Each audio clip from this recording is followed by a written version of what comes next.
Salut les amis, bienvenue dans Versets dans les Écritures, un podcast par des Africains pour tous ceux qui aiment plonger dans les profondeurs océaniques de la parole de Dieu afin d'en explorer les méandres, verset après verset, chapitre après chapitre. Chaque épisode explore un livre, un passage ou un thème biblique avec des discussions vivantes, des réflexions théologiques et des applications pratiques associées aux réalités africaines.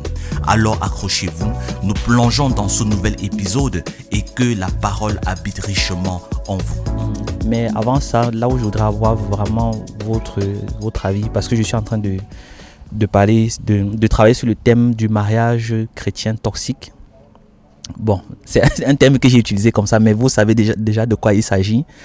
Le thème peut sembler nouveau, le thème en quelque sorte, mais la réalité, elle est connue. Sauf qu'on n'en parle pas régulièrement, pour les raisons que nous avons dit hier, c'est que bon, il y a déjà un silence au milieu des enfants de Dieu où on ne parle pas volontiers de ce qui nous dérange, de nos faiblesses, de nos limitations. Mais il y a aussi, n'est-ce pas, tout ce qui est zélzorgue, tout ce qui est cul d'âme, n'est-ce pas, il y a une chape de plomb là-dessus. Vous dites que bon, on n'en parle pas publiquement.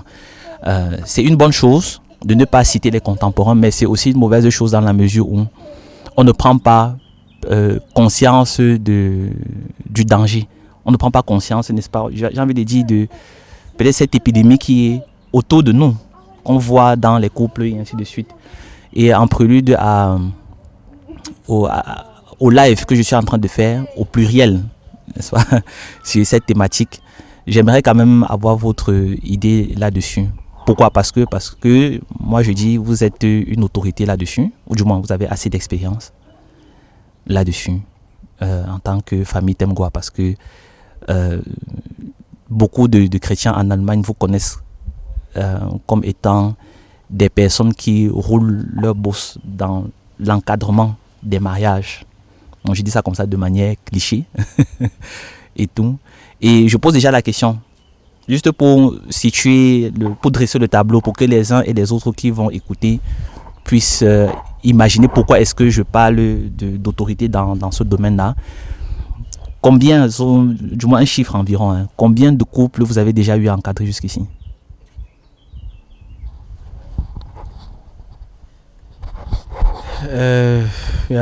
Merci, frère Stéphane. Je souligne le mot frère suite à notre conversation de tout à l'heure, parce que j'aurais pu bien dire pasteur Stéphane, mais pour comme on s'est dit tout à l'heure, nous éloignons de certaines simplicités. Oui, on va y revenir. C'est pour ça que je trouve cette conversation tellement intéressante. Qui est aussi une conversation à chaud.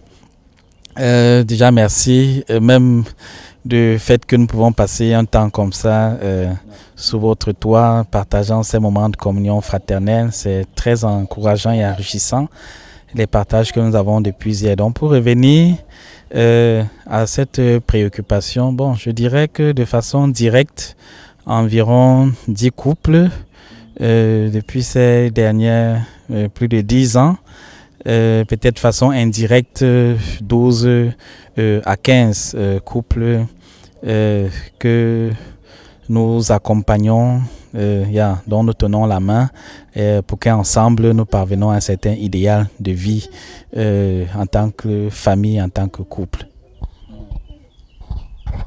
D'accord.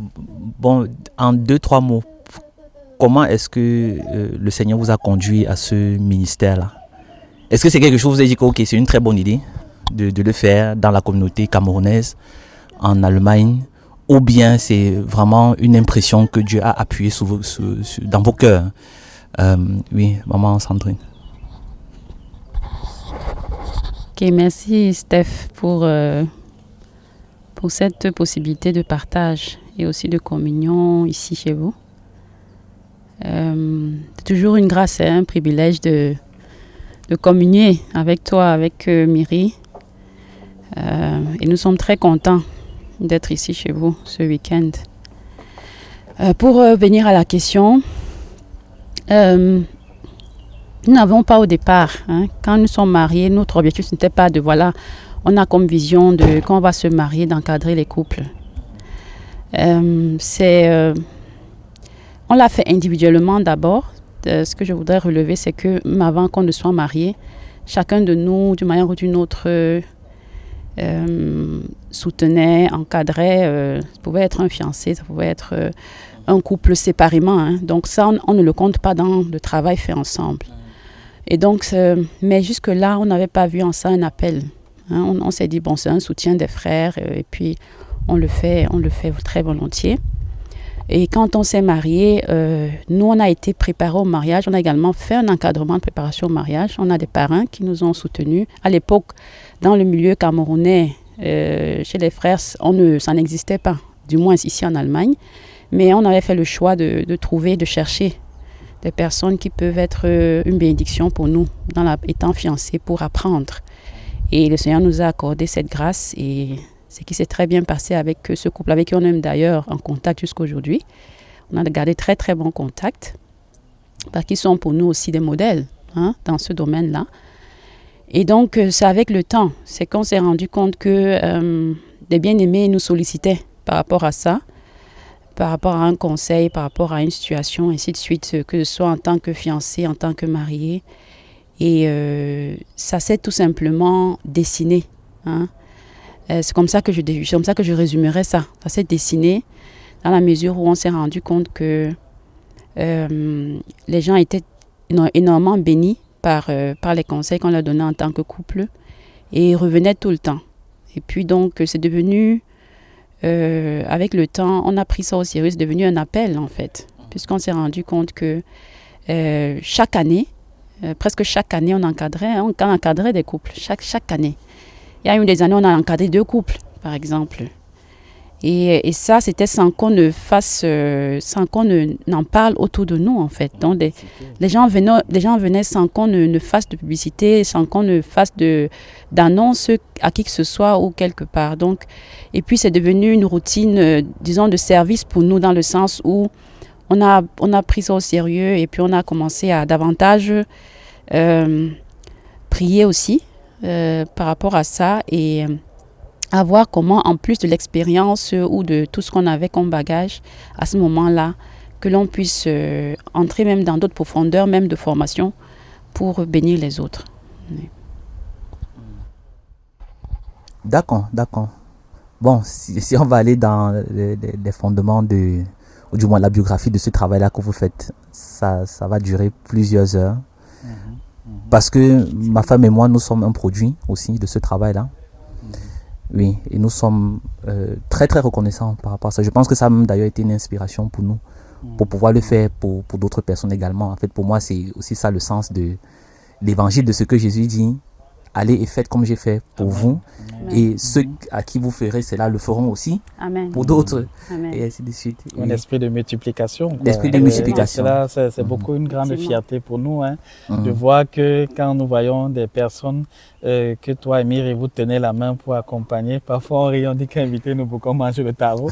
Mais ça nous fait une grande joie qu'il y ait cette multiplication dans un service de prendre soin des autres. Yeah. Tout à fait. D'accord. Donc pour revenir à mon terme un peu bizarre, le mariage chrétien toxique. Pourquoi? Parce que c'est un peu une sorte d'oxymore. Parce que en réalité, dans la pensée du Seigneur, tout ce qui est dans le sens de sa volonté ne peut pas être toxique.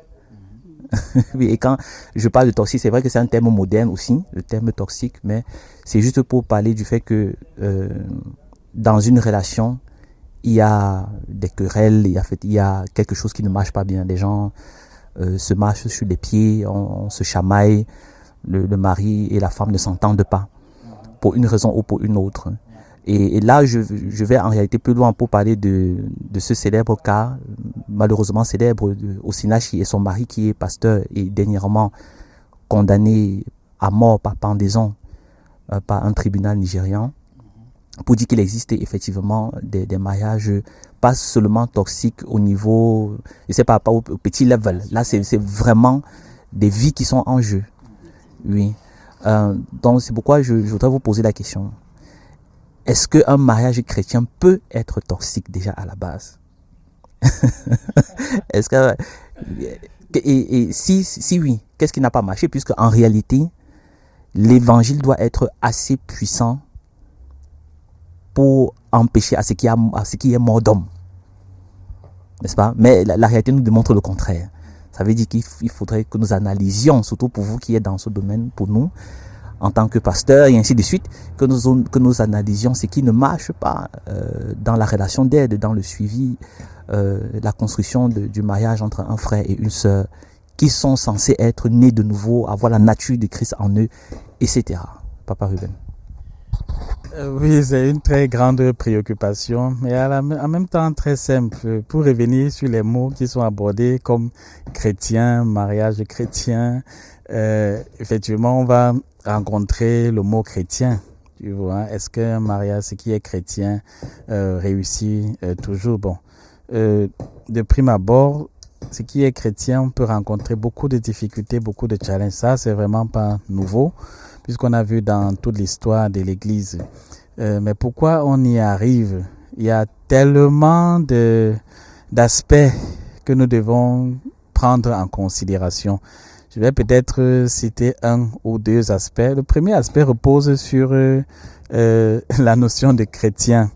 Mais avant, une petite parenthèse, c'est un idéal, l'idéal de Dieu. Donc, il faudrait toujours qu'on se remette sur la pensée. Bon, que pense le Père? Nous n'avons pas créé l'homme.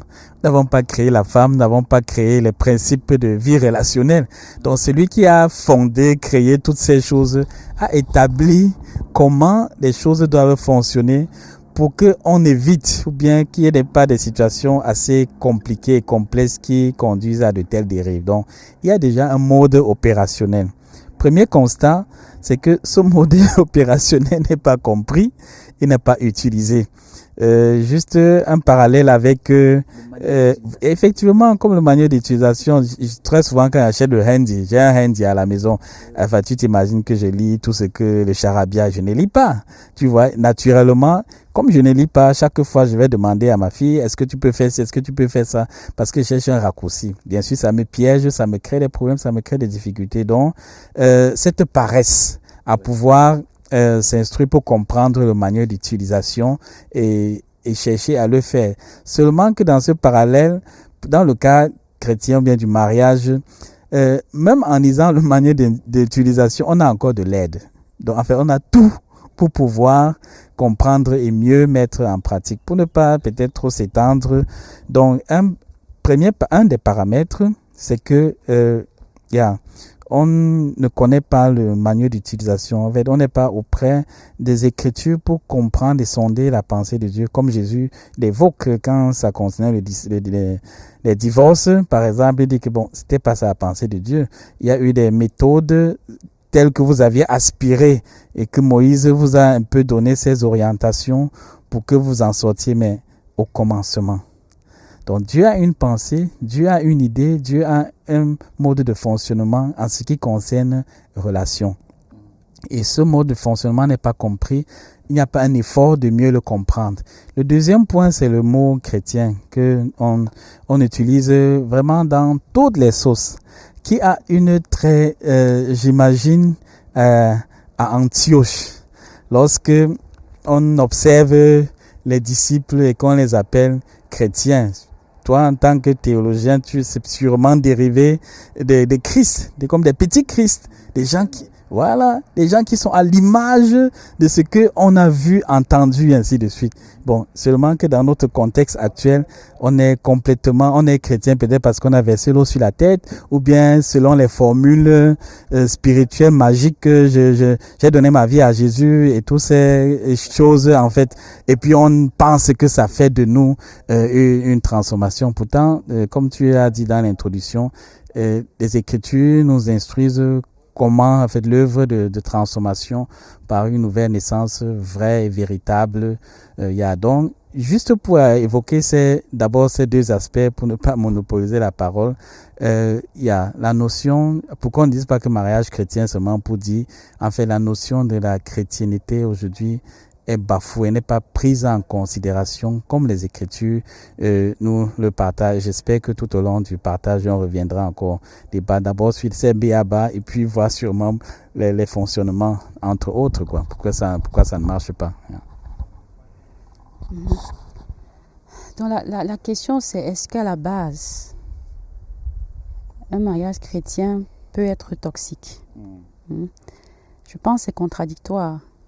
Parce que quand on parle de mariage chrétien dans le sens profond du terme, à ce moment-là, on ne peut pas penser ni parler de toxicité. Donc, ça veut dire qu'il y a, à mon avis, il y aurait un problème dans la compréhension du mariage chrétien qui amène à une certaine conception même, je dirais, toxique de la relation. Et donc, c'est pour cette raison que je trouve que c'est contradictoire. Si je me tiens à la chrétienté dans le sens de disciple de Christ, à ce moment-là, je verrai le mariage sur un tout autre angle. Donc, si on parle de toxicité dans le mariage chrétien, ça veut dire qu'il y a un problème de base dans la compréhension de vie en tant qu'enfant de Dieu, en tant que chrétien, et de vie dans le mariage en tant que chrétien. Et je pense que c'est là où tout part. C'est là où tout part. Est-ce que moi qui vais me marier, est-ce que je suis chrétien? Que ce soit la femme, que ce soit l'homme. Je me base sur quoi pour dire que je suis chrétienne? Quelles sont mes bases en fait? Comment est-ce que j'ai vécu mon célibat en tant que chrétien pour me permettre de dire que je suis épouse, je suis époux?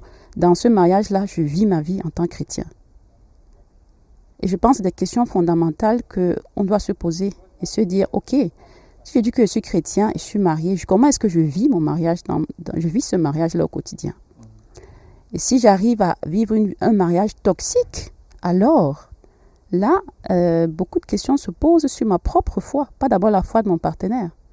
Parce que la toxicité dans un mariage, ce n'est pas une seule personne qui la vit. Donc là, il y a des questions fondamentales qu'il faut se poser.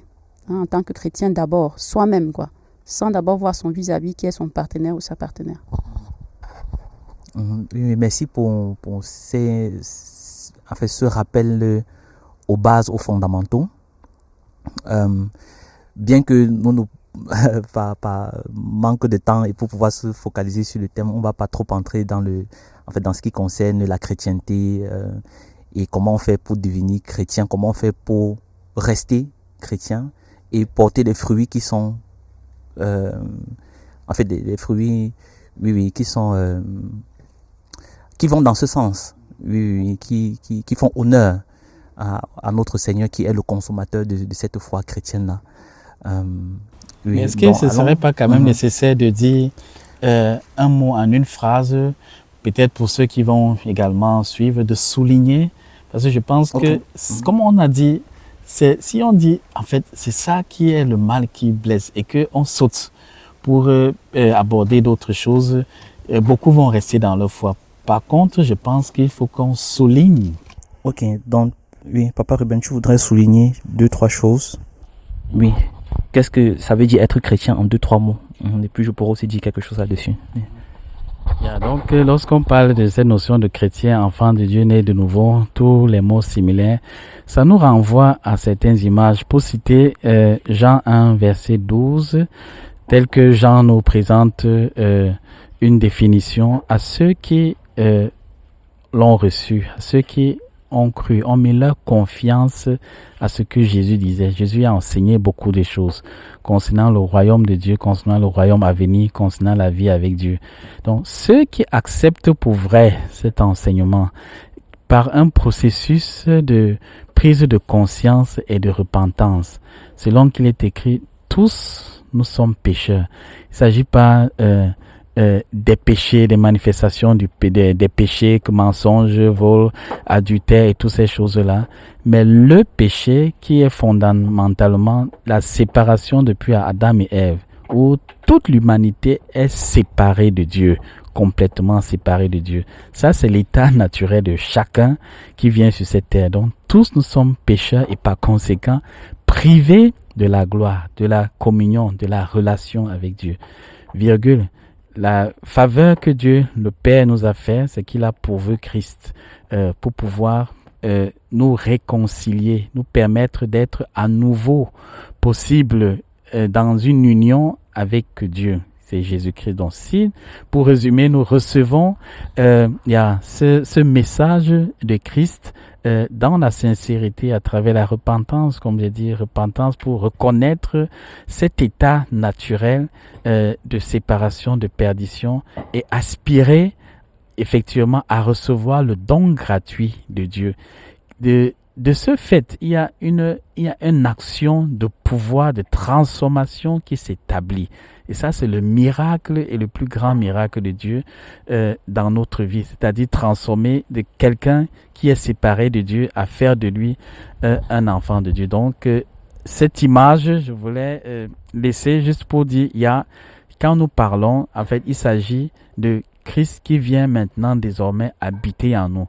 Or, habiter en nous, pour maintenant toute une autre suite, nous allons en parler, mais au départ, c'est cet examen de conscience où chacun devrait se demander, est-ce que véritablement, pas que j'ai récité que Seigneur Jésus, je te reçois dans ma vie, ainsi de suite, mais que j'ai pris la peine de peser, de comprendre et un jour la décision de dire, je te reçois et je m'engage à pouvoir vivre comme tu dis. C'est le volet de Sauveur et Seigneur qui vont ensemble. Ce n'est pas que il m'a sauvé de l'enfer, de la mort, ainsi de suite. Mais ça implique, les deux concepts sur le plan biblique vont ensemble. C'est que désormais, Christ est le Seigneur de ma vie. C'est tout cela mélangé qui fait de moi, au départ, un véritable chrétien qui est appelé à grandir, à porter du fruit, à ressembler jour après jour à ce modèle de Jésus-Christ. Très bien, bro. Oui, moi j'ajouterais à ça déjà en tant que théologien, déjà dans un premier sens, de dire que chrétien, c'est un terme que Jésus lui-même n'a pas utilisé, mais qui est venu après à Antioche justement, dans un contexte grec, où des personnes ont eu à observer le comportement d'une église locale et ont utilisé ce terme-là pour les identifier au Christ, n'est-ce pas, qui est le pendant hébreu de Messie. C'est celui qui a été envoyé. Et il y a justement aussi cette discussion de dire, est-ce que c'était juste un simple qualificatif, une simple description d'un comportement, ou bien est-ce que c'était même une injure, n'est-ce pas? Puisque Christ, ou du moins ce Jésus-là, n'avait pas quand même toujours une bonne réputation. Puisque c'est celui-là qui a été livré à la croix. Et la croix est symbole de malédiction. La croix est symbole de condamnation. Et ainsi de suite, surtout dans la culture gréco-romaine. Et ainsi de suite. Donc, pour dire que pour ces premiers chrétiens, ce n'était pas forcément une médaille. Donc, ça ne les intéressait pas d'être appelés chrétiens ou pas. Ce qui les intéressait, pour revenir donc au terme que Jésus lui-même utilise, c'est être disciple. Mais c'est ça qui les intéressait, être disciple de Christ, puisque c'est ce que lui-même il dit. Si vous voulez être mes disciples, apprenez à porter votre croix et suivez-moi, et ainsi de suite, et ainsi de suite. Donc, en tant que pasteur, je dirais donc que être chrétien, c'est se remettre constamment en question. Est-ce que je suis en train de suivre mon maître? C'est-à-dire, quand on parle de disciple, on parle forcément de maître. Quand on parle de mathétes, pour parler du terme hébreu, on parle forcément de rabbi. Donc, est-ce que je suis en train de suivre mon maître? Bon, peut-être pour les apôtres à l'époque, ils avaient vécu pendant 3 ans avec Jésus, ils ont quand même vu un certain nombre de choses avec leurs yeux. Mais aujourd'hui, nous n'avons pas ce privilège, ou bien je dis ça autrement, nous avons le Saint-Esprit, d'où nous sommes obligés d'être constamment dans la prière et la lecture de la parole, parce que l'Esprit travaille étroitement avec la parole pour dire que, ok, là où je suis là, aujourd'hui, ce matin, aujourd'hui, vendredi, aujourd'hui, samedi, puisque cette remise en question doit être journalière. Pourquoi? Notre Père qui est aux cieux, donne-nous notre pain de ce jour. Et ainsi de suite. Donc, on doit être constamment dans une remise en question de nos actes, de nos paroles, de nos pensées et de notre style de vie. C'est ça qui fait de nous un chrétien et non pas forcément de l'eau qui a été versée sur nous ou bien une formule magique, une récitation qui a été dite, ou bien un moment où on a un peu tremblé Vraiment, c'était fort, c'était quelque chose et tout ça là. Et même le Saint-Esprit que nous avons eu à recevoir à un moment donné ne nous garantit pas que nous sommes chrétiens. C'est la marche constante. Oui, donc c'est de prendre soin de cette relation-là qui fait de nous véritablement des enfants de Dieu. Et quand on dit enfants de Dieu, on dit aussi également enfants du diable. Même les pharisiens à l'époque se réclamaient d'Abraham. C'est ce que Jésus leur dit, leur disent que vous n'êtes pas des enfants d'Abraham. Par contre, cette femme-ci, elle est fille d'Abraham. Et ainsi, donc, on doit faire attention. Il n'y a pas d'acquis dans ces choses. Oui, donc c'est j'ai pas envie de dire un combat, mais c'est quelque chose de permanent, n'est-ce pas? C'est une relation permanente que nous devons entretenir tous les jours. Et là, je fais donc le pont. Comme dans un mariage, tous les jours, on entretient une relation avec son partenaire. Donc, disons donc, ok, avec ça, on a quand même essayé de mettre de clarifier ce que ça veut dire être chrétien. Et on part sur la base que ceux qui nous écoutent ont compris cela, qu'on est d'accord, nous tous là-dessus. Donc maintenant, comment se fait-il donc, si nous sommes effectivement des enfants de Dieu, qui prenons à cœur tous les jours de notre vie de soigner cette relation-là que nous avons avec le Seigneur et par ricochet avec notre partenaire, comment se fait-il que la toxicité donc intervienne dans le mariage jusqu'à ce qu'il y ait coups et blessures, maman Sandrine? Je pense qu'il n'y a pas, à mon avis, une réponse automatique à cette question, parce que je pense que c'est des aspects assez complexes. Qu'on ne peut pas du tic au tac répondre que voilà, c'est ça, c'est telle chose, c'est telle raison, ainsi de suite. Ce que je peux faire le dire au conditionnel, ce que je pourrais donner, il y a plusieurs raisons, hein, mais ce que je pourrais donner, parce qu'on parle ici de couple chrétien, ce que je pourrais donner comme une des raisons, c'est ce manque d'entretien dans la relation avec le Seigneur, qui devient permanent. C'est-à-dire, on a affaire, par exemple, à un couple où l'un et l'autre, ou bien l'un ou l'autre partenaire néglige sa relation avec le Seigneur, au point où il y a également l'impact dans cette négligence dans sa relation avec son partenaire. Et ça peut créer, avec le temps, beaucoup de distance, beaucoup de murs, au point où, la chair prend le dessus. Et beaucoup de choses sont également manifestes dans la relation. Ça peut être une raison.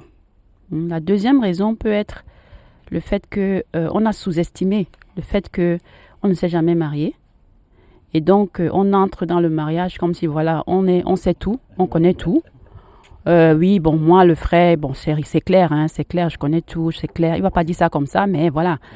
Mais il a appris chez ses parents, il a appris chez des amis, il a lu 2-3 livres. Voilà, c'est clair que rien ne peut être compliqué dans mon mariage et tout, même chose pour la sœur. Puis elle a suivi une formation sur YouTube, des choses comme ça. En 30 minutes, disons. Voilà, 2, 3, 30 minutes, voilà, c'est bon. Et puis je connais. Par contre, lorsqu'on étudie à l'université ici, on est ici en Allemagne, on est en Europe, on prend des années pour étudier au point où on veut même avoir une des meilleures notes parmi les étudiants. C'est-à-dire qu'on prend soigneusement le temps d'étudier pour réussir. Mais quand il s'agit de son propre mariage, on se dit non, bon, ce n'est pas nécessaire de se préparer au mariage. Ou bien on sous-estime, je dirais comme ça, on sous-estime cet aspect-là. Ça fait que lorsqu'on entre dans le mariage, on est surpris de beaucoup de choses et on n'est carrément pas prêt en fait. On n'est pas prêt. Et ça peut être une autre raison. Et quand même on est conscient du fait qu'on n'est pas prêt, on n'a pas le courage de demander de l'aide dans les situations compliquées dans le mariage. Ça, c'est par exemple certaines raisons qui pourraient créer énormément de problèmes au point où on a affaire à des aspects, à des situations toxiques dans le mariage. Oui, Papa Ruben, je te relance en posant la question suivante. Comment est-ce que tu identifierais qu'un mariage est toxique? Donc là, c'est parce que tout à l'heure, on a quand même fait l'effort de définir ce que ça veut dire être chrétien. Peut-être qu'il faudrait aussi définir ce terme-là à notre niveau, qu'on s'entende là-dessus. Comment, peut-être en prenant l'exemple sur ton propre mariage, ou bien je ne sais pas comment est-ce que tu vas répondre à la question, à quel moment est-ce que tu peux dire que bon, maintenant à ce niveau, si j'ai l'impression que cette relation-ci est devenue toxique? C'est difficile. À quel niveau? Donc, tu veux que je trahisse, en fait. Non, peut-être challenge depuis combien d'années là? Il ne faut pas qu'elle donne une mauvaise date de mariage. Depuis quand je préfère donner l'année 2006, mais si je convertis, il faut que je fasse encore les calculs mentaux. Alors, voilà, disons comme ça, oui. Je crois que l'année prochaine sera 20 ans. Mais en fait, il y a quelques symptômes, bien quelques manifestations. Et un aspect qui ressort facilement, c'est la communication. Où on peut se rendre compte qu'il y a quelque chose qui ne va pas. Le degré de toxicité peut être encore débattu, mais on va se rendre compte que il n'y a pas une communication, il y a l'hésitation, on se recroqueville en soi, en fait, il y a distance, la communication ne passe pas, on ne partage plus ses journées, on ne partage plus ce qu'on a à cœur, on se replie en soi et tout est en train de se tourner au niveau de sa tête, de son esprit. Ça, par exemple, bien sûr, les causes, j'ai voulu d'abord revenir toujours un peu sur une de ces causes, mais je souligne encore une autre idée au niveau de la communication. Ou bien, ce qui en dérive de ça, c'est que généralement, tu vois, nous partageons nos journées. Parfois, pendant la pause, même au travail, on peut s'appeler, parfois par les WhatsApp et s'écrire quelque chose. Et en soirée, quand on fait le repas en famille, et très souvent dans nos marches, aller prendre de l'air, ainsi de suite, on se partage nos journées, on se partage nos défis, on se partage toutes ces choses. La diminution de ça montre que quelque chose ne va pas, tu vois, qui trottine dans le cœur, dans l'esprit de l'autre. Donc, cet aspect de communication est pour moi une fenêtre particulière. Donc tu mesures la toxicité à l'intimité qu'il y a qui devrait avoir dans le couple. Donc ça veut dire que pour toi, tu as déjà une idée de comment est-ce que, en fait, de la santé de la relation dans le couple. Et par rapport à cette mesure-là, tu peux estimer, ok, voici, il y a un problème, ça devient petit à petit assez médiocre en quelque sorte la relation. Oui, effectivement, et c'est bien comme tu parles de mesures. Donc, pour moi, je vois une déviance par rapport à quelque chose, effectivement. Donc, par rapport à certaines clés ou bien certains aspects qui permettent un bon fonctionnement du mariage, j'ai pris cet aspect, il y a plusieurs, j'ai pris cet aspect de communication pour dire, effectivement, au fur et à mesure, ça c'est un idéal, que cette communication diminue. Alors, on est déjà dans une grande pente de toxicité qui va, toxicité, je vois un état, disons, final où on est pourri, ainsi de suite, mais qui a commencé quelque part. Donc, dans la relation, dans l'intimité entre un mari et une femme. Un indice même pour eux-mêmes peut être la relation sexuelle dans leur vie de tous les jours. Donc, ça, ils vont constater que ça fait des semaines, ça fait des mois, ainsi de suite. Tout ça, c'est les dérivés, tu vois, de un recul qui montre qu'il y a, c'est en déclin. Les relations, cet aspect. Toujours dans la communication, on va se rendre compte qu'il y a beaucoup de tiroirs qu'on n'aborde pas parce que ça crée des litiges, ça crée des problèmes. Ça peut être des enfants, ça peut être les loisirs, ça peut être les voyages, ça peut être les belles familles. Il y a tellement de choses qui sont des indices on est quitté d'un idéal. Bon, si tu peut-être le permets, juste une petite parenthèse, pour voir, comment est-ce que ma femme l'a précisé tout à l'heure, tu vois, quand sa relation n'est pas cultivée. Une des choses. Je voudrais souligner ça en prenant l'image de Jésus lui-même. Il parle des branches sur un arbre. Tout arbre, et ça c'est des déclarations très fortes de Christ. C'est pas compliqué à comprendre. Toute branche qui se sépare de l'arbre, du tronc de l'arbre, ne reçoit plus la sève. C'est une image simple et normale. Or, c'est ma responsabilité individuelle, non de mon partenaire, à pouvoir être nourri de la sève du tronc. Pas parce que je suis marié, mais parce que je suis un enfant de Dieu. Parce que je suis un chrétien. Donc, c'est ma relation normale, personnelle, que je sois toujours connecté à cet arbre pour pouvoir recevoir la sève qui me vivifie. Donc, l'autre entre en jeu juste en second plan. Donc, la mort, c'est du foyer ou bien cette toxicité dans la vie du couple. Ça renvoie presque forcément au fait que la branche s'est détachée depuis longtemps. Ça encore, on peut poser la question pourquoi là, ainsi de suite. Il y aura tout un enchaînement. Mais en fait, en tant qu'individu, quand je me détache de tronc, je ne suis plus nourri comme chrétien. J'ai une responsabilité de prendre soin de ma relation avec Dieu, de communier avec le Père, de partager avec le Père, d'ouvrir mon cœur avec Dieu, de laisser la Seigneurie de Christ être établie dans ma vie, d'aspirer à l'aimer de tout mon cœur, tu vois, de recevoir de sa parole et de la vivre au quotidien. Si cela a diminué, il y a forcément des répercussions dans la vie de l'autre. Et malheureusement, on va vouloir d'abord directement attaquer l'autre sans pouvoir prendre conscience de ça. Donc j'ai voulu faire la parenthèse pour effectivement encore souligner, comme elle le disait, que ça commence toujours par le fait que la rétrograde a commencé, la rétrograde sur les choses basiques, dans la vie de prière, dans la vie de méditation, pas lire parce qu'on veut dire qu'on a lu en journée, mais lire pour se nourrir. Nous lire parce que, comme Jésus disait, l'on ne vit pas de pain seulement, mais de toute parole qui vient de Dieu. Des écritures qui nous ont été données pour notre instruction, pour notre formation, pour que les disciples, comme tu parlais, accomplis, ne puissent pas être éloignés. Donc, je referme la parenthèse pour dire, ça c'est une des causes. Donc, les images, ce qui démontre, on a parlé de communication, qui sont des signes très forts qui marquent qu'on est déjà en train d'aller sur le chemin de toxicité. Un dernier exemple, selon les Écritures, c'est dans Jacques 4. C'est une chose qui m'a toujours particulièrement marqué. Jean, il s'interroge, par exemple, dans Jacques 4, et il dit, mais d'où? C'est une question très pertinente. D'où viennent pour le lire un peu intégralement dans la version Louis II, d'où viennent les luttes et d'où viennent les querelles parmi vous? Bien sûr, il parle aux frères.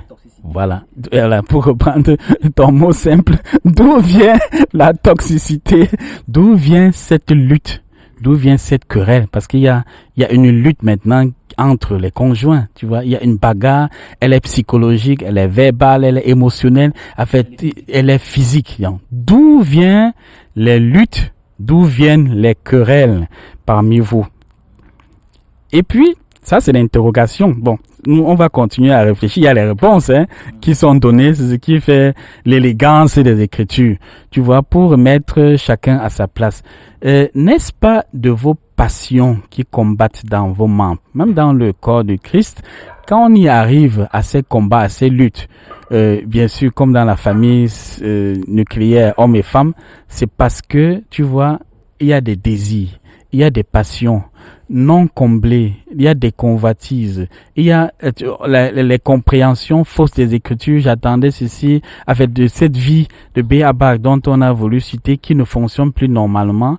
Et on s'imagine, c'est une des sources, parce que pas pour entrer profondément dans les versets, mais c'est une question qui me marque toujours. D'où viennent, n'est-ce pas, vos passions qui combattent dans vos membres? Vous convoitez et vous ne possédez pas. Vous êtes meurtrier et envieux et vous ne pouvez pas obtenir. Vous avez des querelles et des luttes et vous ne possédez pas. Vous ne possédez pas parce que vous ne demandez pas. Bien sûr, selon les principes de Dieu, celui qui demande bien dit à la fin que ta volonté soit faite. Oui, celui qui demande mal va exiger, va tirer que Dieu doit, et il va citer les versets de l'Ancien Testament que tu avais promis, tu n'avais pas promis. C'est un thème, comme on te disait hier, que vivement qu'on revienne là, parce que c'est une des sources catastrophiques de la dépravation dans l'Église, c'est que les gens vivent dans l'ancienne alliance et n'ont pas compris l'image des principes de l'ancienne alliance pour la nouvelle alliance dans laquelle nous nous trouvons. Je referme. Petit acte appuyé comme ça. Oui, parce que ça fait trop mal de voir que en fait on vit dans deux mondes. Et bien sûr, un frère qui va se lever et dire qu'il y a quand même les Écritures citent le modèle de Sarah. Pour dire comme Sarah, pour parler de ces femmes d'autrefois. Tu vois, il y a une instruction qui en découle. Tu vois, mais beaucoup ont encore l'image de transposition. Tu vois, disons comme ça, des commandements de la loi ancienne testamentaire pour appliquer dans la loi nouvelle testamentaire. Pourtant, il y a la loi de l'esprit, il y a la loi de la nouvelle alliance qui devait nous préoccuper plus et nous faire grandir. Bon, je referme la parenthèse parce que c'est aussi un grand débat. Bref, je voulais juste dire, d'où viennent les luttes et les guerres. Jacques 4 nous donne quelques instructions pour ne pas monopoliser la parole. On peut continuer peut-être à approfondir cela. Oui, la mère, comment détecter la toxicité ou bien c'est OK? Mais tu voudrais encore ajouter quelques éléments? Oui, peut-être essayer je voudrais essayer juste de parler de l'aspect du mot toxique, tu vois. Quand on dit il y a un mariage toxique, tu vois, moi je vois le genre de, voilà, ça peut vouloir dire, voilà, c'est un mariage qui est avec le temps, pour moi le toxique, je vois comme un poison. Hein? Je vois comme un poison lent. Hein? Toxique pour moi, c'est comme un poison lent qui petit à petit détruit. Hein? Et donc, peut-être, on n'est même pas conscient qu'il détruit. Et puis, à un moment donné, on a l'impression que c'est irréversible. Hein? On a vraiment l'impression. Même comme je crois que ça peut changer. Mais c'est vraiment un poison lent et très, je dirais même très subtil, qui commence comme ça au départ et puis ça devient de plus en plus, disons comme ça, violent ou visible, si je peux dire comme ça, au point où ça détruit la relation. Hein? Donc, ça peut également se passer de plusieurs façons avec les deux partenaires ou l'un des partenaires ou bien les circonstances de la relation. Toujours est-il que ça c'est une gangrène. Sans vouloir te couper, j'aime bien cette réflexion parce que c'est, comment dire, c'est très... C'est profond, c'est technique. Bon, c'est propre aussi à l'académicienne que tu es et que je suis aussi, c'est pour ça que ça me plaît. Donc, en fait, ça veut dire en réalité qu'on peut être dans une relation qui est toxique sans se rendre compte qu'on y est. Je pense, oui. Oui, tout à fait. Je pense qu'on peut être, on peut être dans une relation toxique sans se rendre compte qu'on y est ou bien que la relation est devenue toxique. Je préfère dire comme ça parce qu'au départ, je ne vois pas un chrétien et une chrétienne qui se marient et disent que notre relation est déjà toxique au départ. Hein, je ne conçois pas le mariage comme ça. Hein. Je pense qu'au départ, chacun voit le potentiel en termes de bien. Chacun voit l'harmonie. Chacun voit le modèle biblique. Hein. Quand les gens se marient, quand on va à l'église ou à la mairie avec les frères, la joie, tout est beau, tout est bien. Donc, on a vraiment affaire à des gens qui partent avec vraiment une volonté totale de dire vraiment, nous, on veut construire, c'est vraiment le bonheur total à ce moment-là. Donc, c'est pour ça que je dis que le départ n'est pas déjà clair, n'est pas déjà dit que nous voulons nous entendre dans une relation toxique. Alors, si je pars sur cette base-là, ça veut dire qu'on a affaire à une relation qui, à un moment donné, comme je parlais de poison tout à l'heure, hein, ou de gangrène, peut-être on ne se rend pas compte que la relation est en train d'être toxique. Hein? Et c'est à un moment donné que le degré de toxicité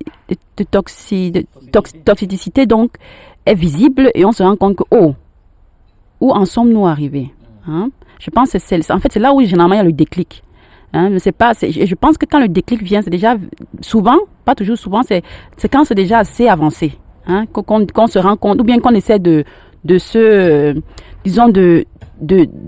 convaincre. Hein? Parfois de se convaincre qu'effectivement quelque chose ne va pas. Hein? Ou bien d'accepter qu'il faudrait que peut-être on voie ce qui ne va pas. Hein?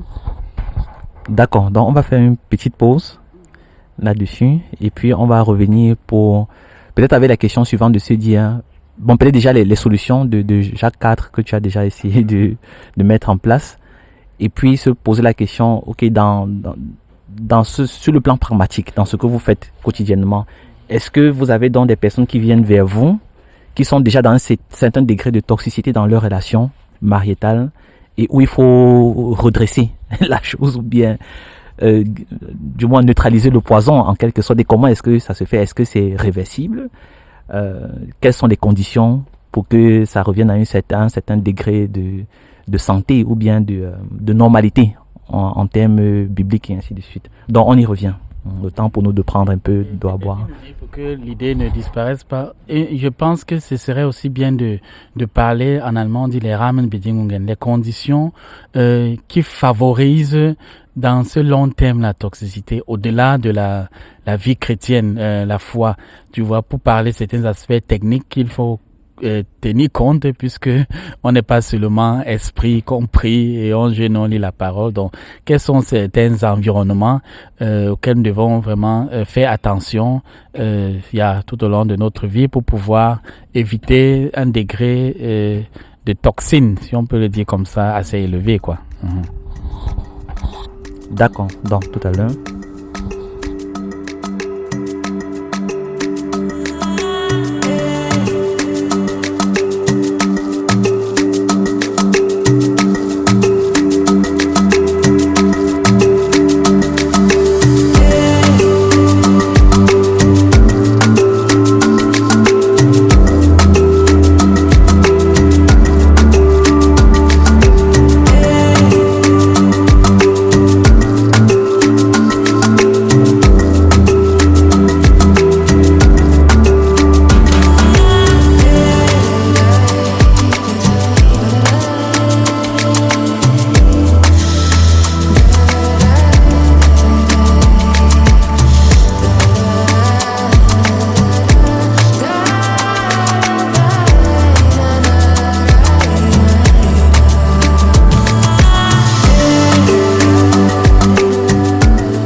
D'accord, donc nous voulons continuer sur la thématique du mariage chrétien toxique et avancer avec le texte de Jacques 4 pour avoir quand même l'avis de l'apôtre.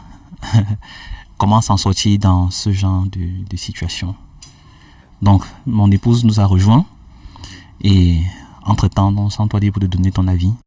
Au fur et à mesure où nous avançons dans la conversation. Ok, Papa Ruben. Le texte que nous avons lu tout à l'heure, c'était dans Jean 4. Que devrais-je faire? Je relis ces quelques premiers versets. Oui, la préoccupation de l'apôtre Jacques. D'où viennent les luttes et d'où viennent les querelles parmi vous? N'est-ce pas de vos passions qui combattent dans vos membres? Vous convoitez et vous ne possédez pas. Vous êtes meurtrier et envieux. Et vous ne pouvez pas obtenir. Vous avez des querelles et des luttes et vous ne possédez pas parce que vous ne demandez pas. Vous demandez et vous ne recevez pas parce que vous demandez mal dans le but de satisfaire vos passions. L'adultère que vous êtes, ne savez-vous pas que l'amour du monde est inimitié contre Dieu? Celui donc qui veut être ami du monde sera ennemi de Dieu. Peut-être que je peux m'arrêter à ce niveau. Yeah.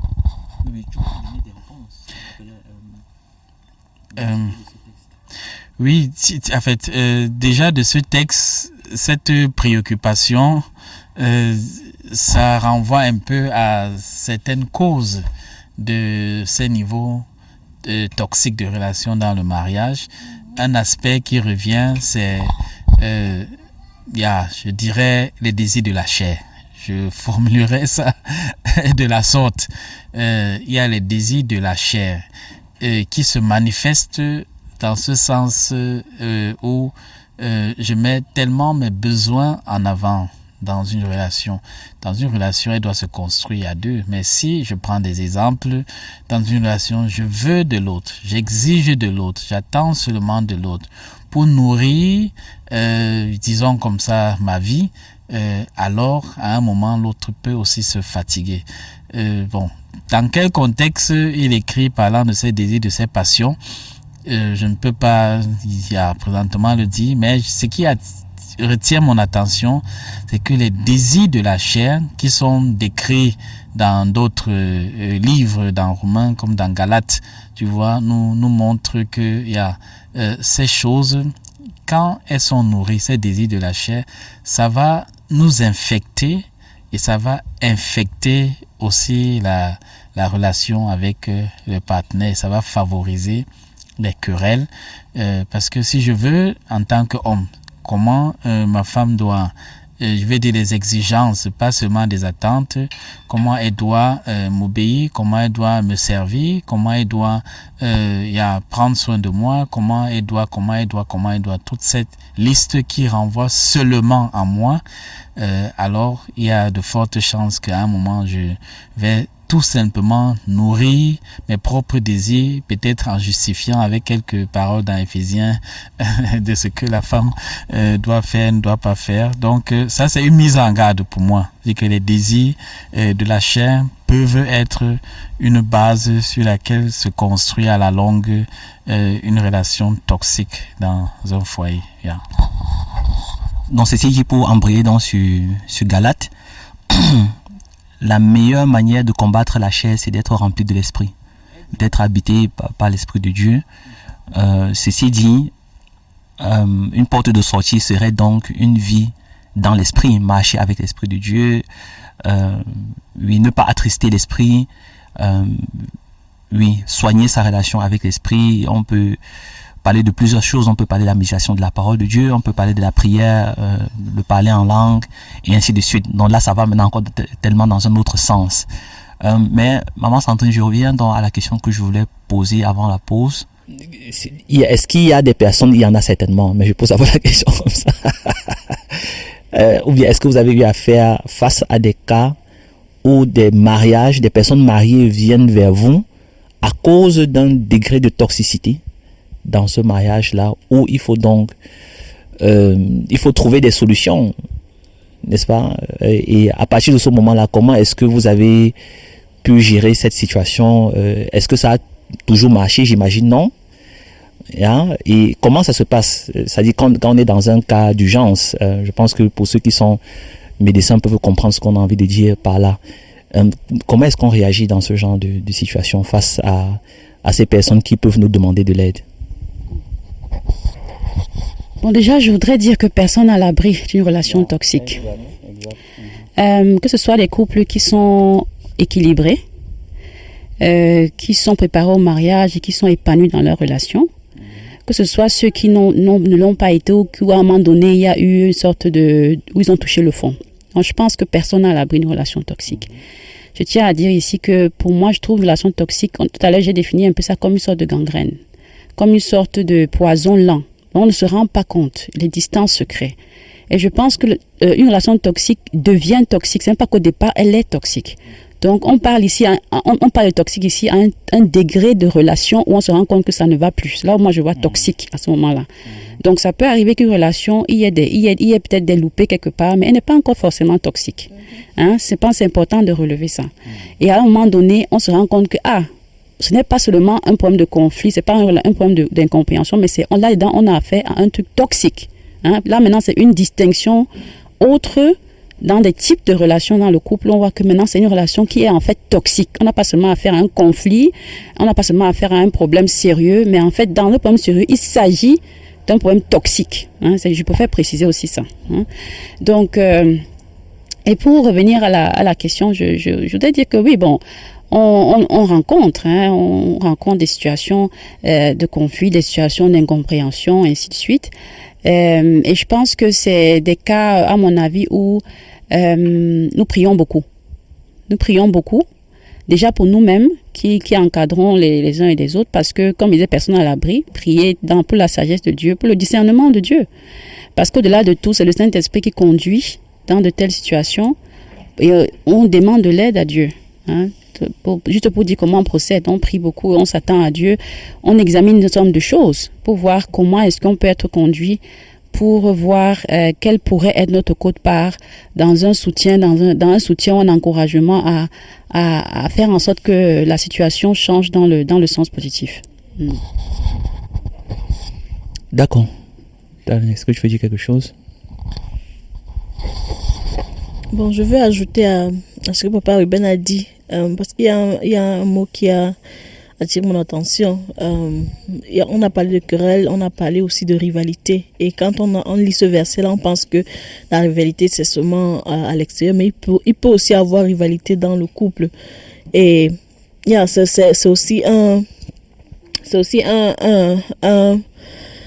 Et ça peut être aussi à la longue un problème, alors que on est censé se soutenir. Donc, on est censé vraiment reconnaître que, bon, voilà, telle personne, pour sur ce point-ci, cette personne est plus douée, cette personne a une capacité à faire rapidement une ou telle chose que moi, peut-être même je prends un exemple, peut-être l'homme il se dit, bon, moi en tant qu'homme, je dois être chef, je dois être ceci, je dois faire ci, je dois avoir cette position-là, mais avec un peu de recul et d'humilité, il peut se rendre compte que son épouse sur ce plan-là où il se dit, je devrais être chef, peut-être son épouse, elle a plus de skills et ça... Et que de se combattre un peu comme si on était dehors, autant mieux vraiment se reconnaître cela. Et je pense que pour le faire, il faut aussi vraiment cette humilité-là que le Seigneur donne. Il faut aussi cette sagesse-là que le Seigneur donne pour pouvoir éviter la rivalité dans le couple. Plutôt utiliser cela, utiliser les apports et les qualités des uns et des autres pour pouvoir plutôt apporter une complémentarité. C'est cette complémentarité-là qui nous aide à aller de l'avant et qui risque, du moins qui va nous épargner de se retrouver dans des situations tout le temps conflictuelles. Et que l'humilité, comme j'ai dit auparavant, ne sera pas seulement du côté de la personne qui laisse faire, mais aussi même de la personne qui se dit, voilà, j'ai ces capacités-là, mais qu'elle demeure vraiment humble et que chacun joue sa partition pour éviter vraiment le conflit. Parce qu'il s'agit en fait de se mettre ensemble pour faire avancer l'œuvre de Dieu. Et la première œuvre de Dieu pour un couple, c'est d'abord ce mariage-là, c'est d'abord cette union-là qui doit vraiment être à l'image même du Créateur lui-même, pour que on puisse reconnaître en fait que voilà, c'est pour lui qu'on s'est marié, c'est pour son œuvre qu'on s'est marié. Quand maman Mireille parle, ça me renvoie effectivement à un point très important. Peut-être en même temps c'est au niveau des portes de sortie, mais il s'agit de rôle. Donc effectivement, comme on parlait au départ, tu vois comment on dit ça, le Gebrauchsanweisung, le mode d'emploi, tu vois, de relation a été aussi établi. Je pense aussi que une des choses qui conduit plus tard à un degré toxique de relation, c'est que les rôles ne sont pas ni connus, ni bien compris. Je reprends, tu vois, mon rôle maintenant dans ce travail à deux, tu vois, je mets à côté qu'on a parlé des préoccupations spirituelles individuelles, les manquements, mais maintenant, dans ce fonctionnement à deux, tu vois, il nous a été communiqué par la sagesse de Dieu nos différents rôles. Est-ce que ces rôles sont connus? Point d'interrogation. Est-ce que ces rôles sont compris, tu vois, selon la pensée du Créateur? Ça, c'est deux préoccupations particulières que je pense, dans notre observation, dans ce travail, très souvent, les rôles sont mal compris. Bien, ils sont interprétés de façon culturelle, sont interprétés de façon sociale, donc par l'influence de la société. Et effectivement, un tel fonctionnement, à un moment, ça ne va pas donner. Donc, je chute en rappelant un ou deux rôles comme ça en passant. Imaginons la responsabilité d'un homme de prendre soin de sa femme, de nourrir sa famille. Dans cette responsabilité de prendre soin, on peut également voir, tu vois, ce surveillant qui, dans la prière, tu vois, peut veiller dans la prière, priant pour sa partenaire, pour son épouse. Tu vois, on peut voir quelqu'un qui, dans sa pensée, sait qu'il sort pour aller prendre du pain, gagner du pain dehors pour nourrir à la maison. Selon peut-être l'image, comme Jésus dit, est-ce que quel père donnera-t-il, je sais pas s'il dit du serpent à son enfant, si lui demande du pain, quelque chose comme ça. Ces images, tu vois, pour dire dans leur culture, même ils voyaient que bon, le père doit aller chercher le pain pour venir nourrir. Donc, je pense que les responsabilités, les rôles sont variés. C'est vrai que c'est tout un autre thème, mais s'ils sont bien compris dans son contexte, de façon simple et normale, et chaque fois être instruit, auprès du Saint-Esprit pour mieux vivre cela, ça évite à la longue le point des rivalités, les points de conflit. Et je chute par ce qu'elle disait, on peut observer et dire que vraiment, ça peut être sur un plan technique, ça peut être même sur le plan de la cuisine, parce qu'il y a certains frères que peut-être ils aiment tellement peut-être s'ingérer dans tous les détails, même du ménage, pour savoir où on place le verre, où on place la cuillère, et ces choses qui vont toujours venir créer les conflits, ainsi de suite. Ça fait des petites choses qui, à la longue, c'est énervant, ça frustre, tu vois, ces petites remarques. Pourtant, il peut se dire, ma femme fait autrement que moi, même si je suis le chef coq, mais je passe toute ma journée dehors à aller travailler. Soit tu prends alors le rôle de pouvoir organiser l'intérieur et tu le fais, mais si tu peux contribuer, non, par des idées à le faire autrement. Donc, c'est quelques petits exemples juste pour dire la perception, la compréhension du rôle, et pas dans un thème d'exigence que parce que je suis le chef, voilà comment j'ai compris le chef. Et comme tout à l'heure, peut-être on parlera du chef selon Dieu, même jusqu'au pasteur, de se dire, il a toute une autre fonction que le sens du commandement, le sens de donner les instructions de comment ça va marcher, et si ça ne marche pas, alors c'est la faillite. Donc je voulais juste préciser, il y a la place de la compréhension des rôles dans le couple, que lorsqu'il s'est bien vécu, ça favorise à éviter également les conflits, les querelles et plus tard des relations toxiques. D'accord, merci. Donc on va alors entamer la dernière question par rapport à ce sujet du mariage chrétien toxique, de se dire quelles sont les conditions ou les éléments qui favorisent à dégrader la santé de la relation mariétale, ou bien qui favorisent, qui agrandissent, on va dire ça comme ça, la toxicité d'un mariage entre enfants de Dieu. Est-ce que ce sont j'ai envie de dire, est-ce que ce sont des conditions qui sont intrinsèques, c'est-à-dire relatives au partenaire, ou bien extrinsèques, ou bien extérieures au couple? On va dire peut-être c'est Satan qui m'a induit en erreur, ou bien c'est pas le stress au travail, les choses comme ça. Oui. Maman Sandrine, quels sont comme ça peut-être 2 ou 3 éléments, choses que tu peux définir ou bien indiquer comme ça à ceux-là qui écoutent, pour qu'on puisse identifier, ok, voici des choses qui ont contribué à ce que notre relation mariétale se détériore à un moment. Bon, ta question a 2 volets. La première, c'est qu'est-ce qui contribue à ce que la relation se détériore, et qu'est-ce qui contribue à ce que la relation plutôt grandisse? Si j'ai bien compris, qu'il ne se détériore pas, ou bien... Non, je suis beaucoup plus... En fait, disons qu'on est beaucoup plus dans le pathos, on est beaucoup plus dans ce qui ne marche pas. En fait, dans cette discussion-ci, puisque la question c'est le mariage toxique, c'est quoi en réalité? C'est vrai, on a déjà défini quand même quelques éléments de sortie, quelques solutions, la parole de Dieu est là, mais le focus c'est beaucoup plus de dire qu'est-ce qui favorise à ce que ça ne marche pas. Oui, c'est dans cette démarche-là que nous sommes. Peut-être dans une autre discussion, on ira dans l'autre sens peut-être. Oui, comme je l'ai dit au départ, je pense que ce qui favorise le fait que ça ne marche pas, c'est que on n'entretient pas sa relation avec le Seigneur. Alors ça se dégrade avec le temps. La logique, je trouve que c'est logique, ça se dégrade.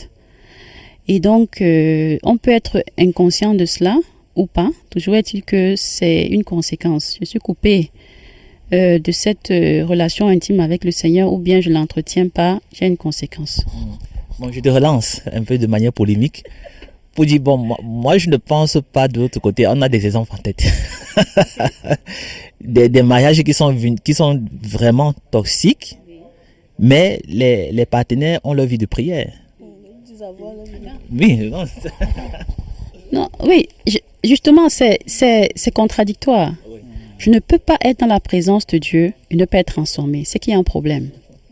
C'est qu'il y a un problème trop clair. Je ne peux pas être une femme de prière, une femme qui prie, qui est proche du Saint-Esprit, qui écoute l'Esprit de Dieu, et je vis je vis par la chair au quotidien. Ça veut dire qu'en fait je ne prie pas. Ça veut dire que c'est pas une relation de prière, c'est une religion. Je vis dans la religion. Je ne peux pas être plongée dans la parole de Dieu Je médite la parole de Dieu pour être transformé. Je ne médite pas la parole de Dieu pour vivre dans la religion. Je médite la parole de Dieu pour connaître le Seigneur, pour être transformé par le Saint-Esprit. Si je prends ce temps avec Dieu au quotidien, je ne peux pas sortir, je ne peux pas être la même personne. Donc ça veut dire que forcément, il y a une transformation intérieure de caractère qui est opérée dans ma vie par le Saint-Esprit pour que je vive une relation épanouie avec Dieu et avec mon partenaire.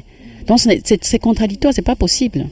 Donc c'est juste pour dire que celles ou bien ceux qui disent qu'ils sont des hommes de prière, des femmes de prière, et puis on ne voit pas le caractère être transformé, on ne voit pas l'amour être manifeste, vraiment, c'est obsolète, ça n'a pas de sens. Donc c'est pour ça que je dis que l'entretien, la vie, ma vie avec le Seigneur au quotidien, c'est important que je l'entretienne, sinon il y a dégradation. Et ça, la dégradation n'est pas seulement avec mon partenaire. Parfois, on pense que c'est seulement dans la relation à deux. Avec le temps, ça se manifeste à l'extérieur. Avec le temps, ça se manifeste à l'extérieur. Même si on n'est pas conscient de ça, c'est ce qui se passe souvent. C'est-à-dire que dans le foyer, ça ne va pas.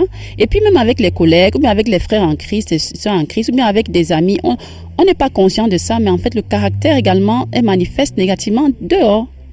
Même si on le cache, jusqu'à un moment donné, ça sera visible.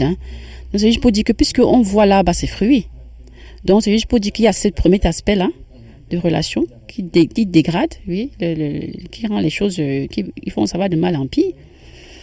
La deuxième chose, c'est que on ne prend pas soin de soi-même physiquement.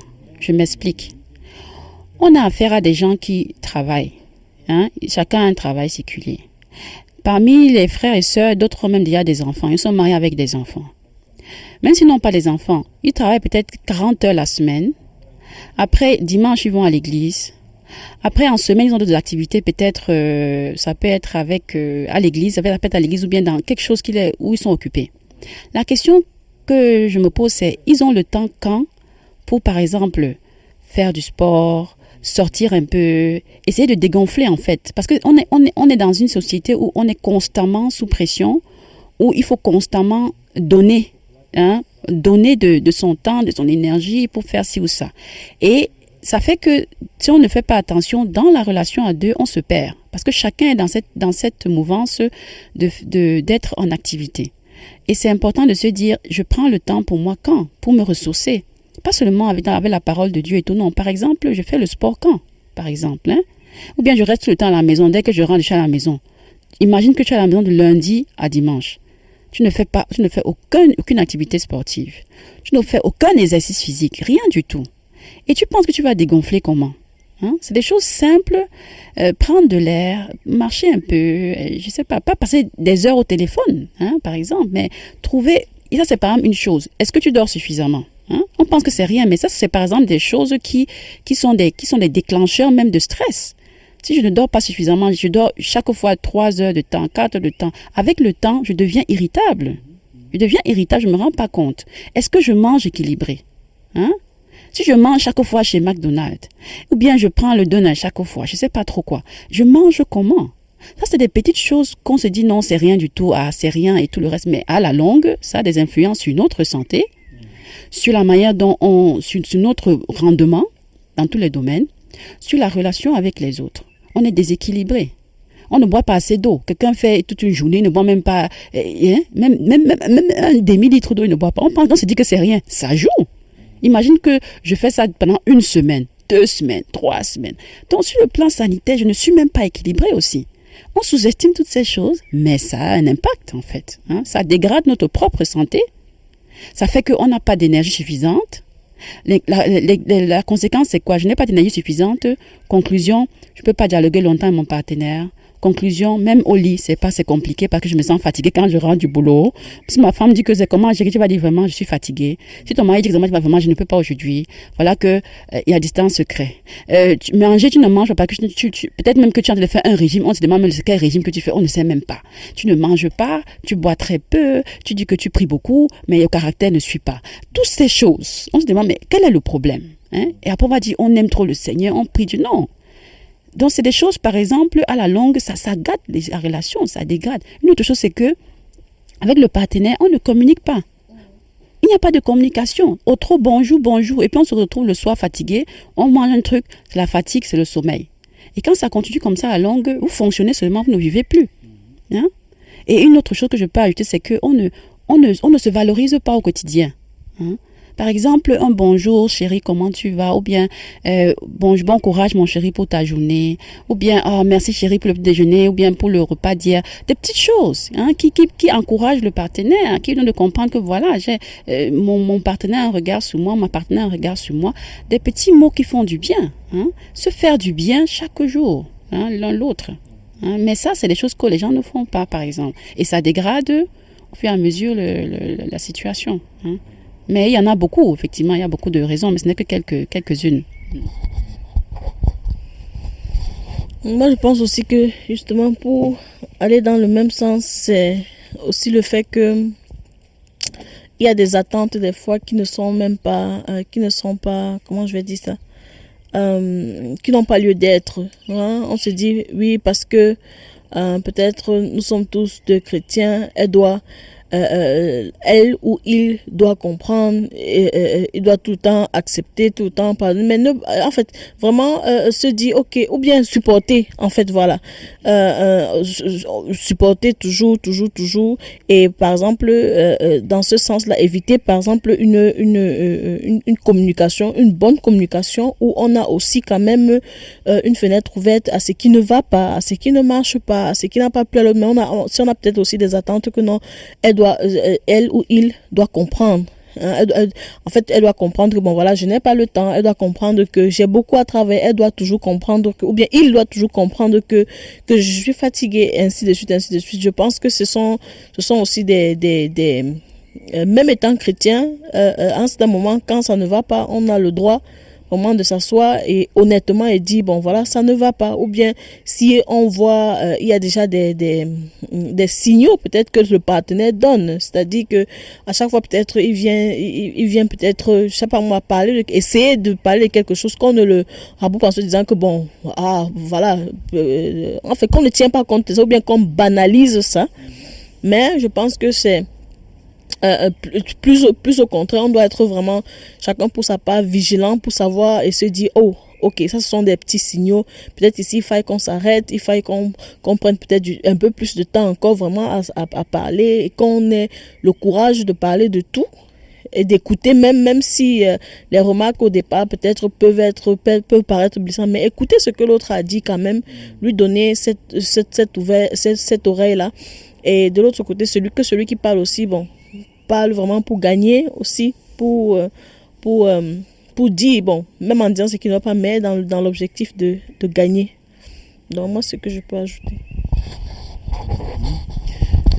Oui, je n'ai pas beaucoup de choses à ajouter. Je constate juste que il y a les aspects autre que la vie spirituelle qui vraiment influence, comment dire, le manque de prise de soins, comme ma femme a dit, au niveau de la santé. Je me rappelle quand je fais mes activités sportives, par exemple les mardis, et quand je rentre, je sens, comme on disait hier, que vraiment lorsqu'on me piétine, je sens que c'est comme si je ne sens rien en fait, tu vois, parce que on n'est pas seulement fait, de la partie spirituelle et matérielle, mais on est aussi fait du corps. Et aussi nos émotions, c'est vrai, c'est immatériel, mais ça se traduit, tu vois.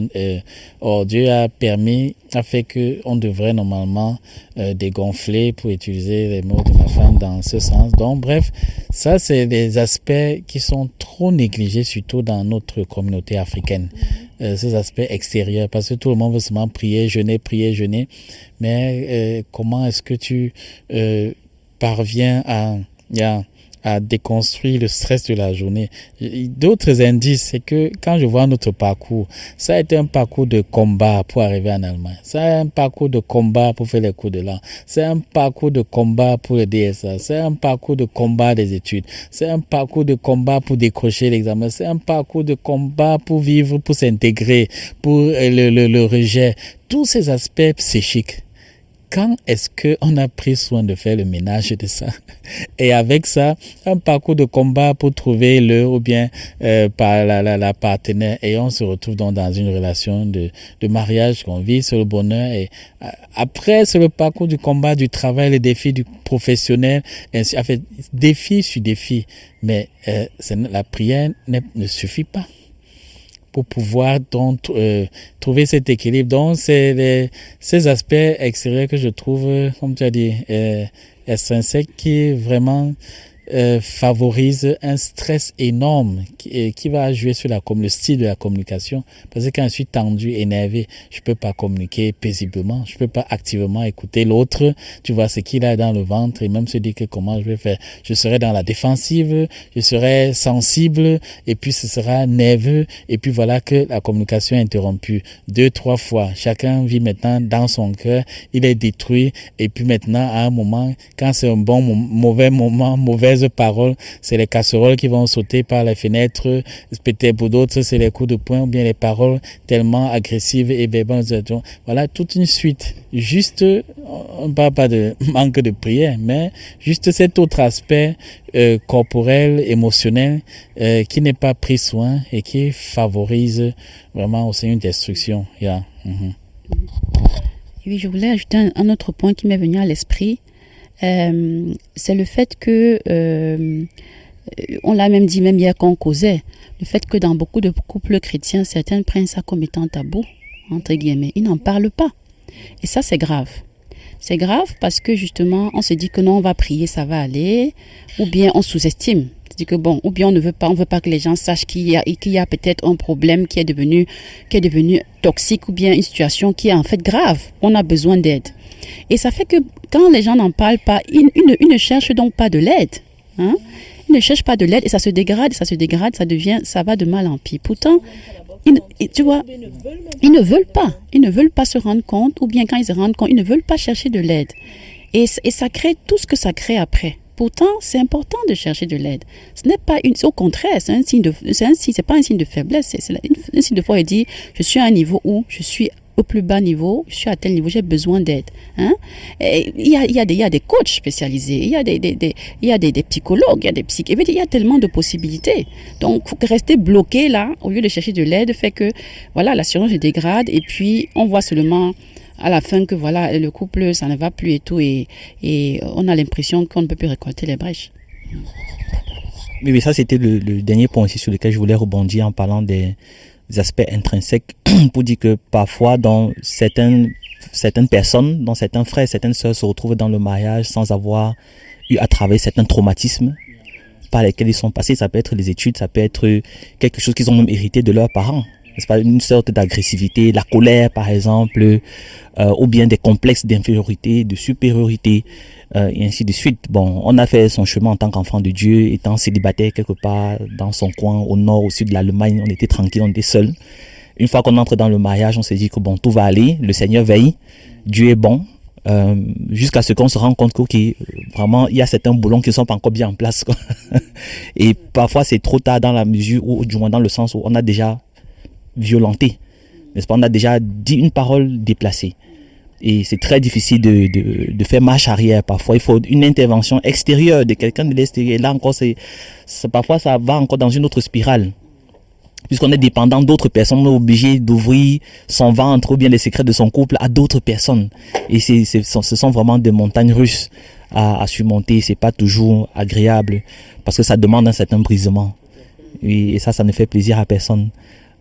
Et ainsi de suite. Donc c'est un peu ça le sujet qu'on voulait un peu ankratzen, si on peut dire. Juste un exemple, parce que l'affaire de SOS là, tu vois, nous sommes culturellement très bloqués. Si c'est juste pour simplifier, que il peut arriver une facette qu'on ne voit pas bien. Tu vois, prendre un avis de l'extérieur, pas dans le but de pouvoir avoir raison. Tu vois, c'est le bénéfice du doute que j'appelle la prudence, que j'appelle sagesse. C'est de se dire que peu importe si c'est par la femme ou bien par l'homme, je dis que bon, peut-être il y a tel aspect qu'on peut échanger avec X ou bien Y pour avoir d'autres perspectives. Je me souviens, l'année passée, il y avait un sujet comme ça sur notre table que ma femme peut-être a entré en contact. On a appelé nos frères, nos parents, et puis on a échangé à plusieurs échanges pour avoir d'autres perspectives. Et c'est gesund.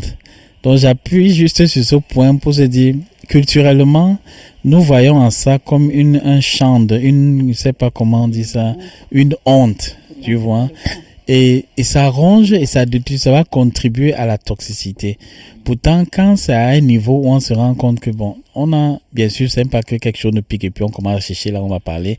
Et comme souvent, c'est qu'on entend, il faut dire aux frères, il faut dire à la sœur, dès que bon. En fait, c'est que tu as déjà tout un canevas de comment on va dire à ton mari pour qu'il marche bien et on dit à ta femme pour qu'il marche bien. Ça, c'est un comportement malsain pour la résolution, quoi. Mais de se dire, vraiment, on a échangé, on a abordé, quelque part, ça n'arrive pas à avancer. Donc, peut-être un regard extérieur, tu vois, des personnes qui vous sont proches, tes amis, ceux qui vous ont accompagné via humain, qui leur permettent en fait juste de dire qu'il y a, voilà comment nous voyons, ça peut débloquer, ça peut vous encourager même, parce qu'on a besoin aussi de cet encouragement. Donc, je voulais juste préciser ce tabou. Tu vois que pour nous, surtout notre culture africaine, c'est une honte. Dans la société européenne, tout est déjà organisé pour que les gens cherchent des psychologues, les exorgues, pour pouvoir les aider dans une situation particulière, diaconie, et ainsi de suite. Donc ça, en fait, c'est ce qui revient. Je sais pas si dans la conversation, ce serait encore important, peut-être de façon résumée, d'insister sur, tu vois, puisqu'on a un peu parlé beaucoup des sources de cette toxicité, mais de réinsister encore sur, on a abordé, mais de comment marcher de manière à prévenir, en fait, de parler encore un peu plus de la prévention de cette toxicité. Peut-être je fais juste une introduction au niveau de la prévention. Hier, on parlait selon notre culture aussi africaine qu'on aime réparer. Ça veut dire on a une voiture, on la conduit jusqu'à le bouton ou bien le moteur coule et puis on passe chez le mécanicien, il répare et puis on pousse, ça démarre, on continue jusqu'à encore ça s'écoule. En fait, on ne fait pas de maintenance. Ça, c'est mon constat général. C'est culturel, tu vois, sur le plan pratique de la vie. Et malheureusement, notre constat, le mien, c'est que dans le plan de la relation, c'est aussi ça. Donc, manque de prévention. Donc, un aspect que je veux juste aborder pour laisser aussi la parole, c'est d'essayer. C'est exigeant parce que c'est du travail. Mais de garder à l'esprit de comment je peux prévenir, comme on parle de la communication, qu'il y ait une communication constante. Un élément, comme par exemple ce que nous le faisons, on a des activités ensemble, comme nos marches. Tu vois, en semaine, peut-être au moins 3 fois, dans toutes ces marches de 1 heure de temps, on partage de notre journée, tu vois, on partage des plans, on partage de nos rêves, on partage des sujets des enfants, ainsi de suite. C'est ce que ces dernières années, nous cultivons, que pendant la marche, tu vois, on s'écoute les fardeaux de la journée, c'est du travail, du stress des collègues, de la collègue, de la chef, n'est-ce pas, chérie? Et comme quelqu'un disait, il y a du chef, il m'a du buzz. Bref, on se partage ces choses. Tu vois, ça décharge l'autre. Imaginons le contraire, que l'autre ne partage pas. Ça reste où? À l'intérieur. Et ça grimpe, ça grandit. Donc, il y a prévention pour qu'on n'arrive pas à réparer quand c'est devenu très fort. On peut se donner une discipline de partage, juste au niveau de la communication, prendre à partager comme nous le faisons aussi en famille, au niveau des repas, tu vois, autour de la table avec les enfants, on cultive cet échange, tu vois, on écoute les uns des autres, chacun raconte sa journée avec l'école, avec ses défis, et bon, avec les enfants, bon, ça ne concerne pas les enfants, je laisse, mais c'est juste un aspect que j'aborde déjà comme ça pour passer la parole, quoi.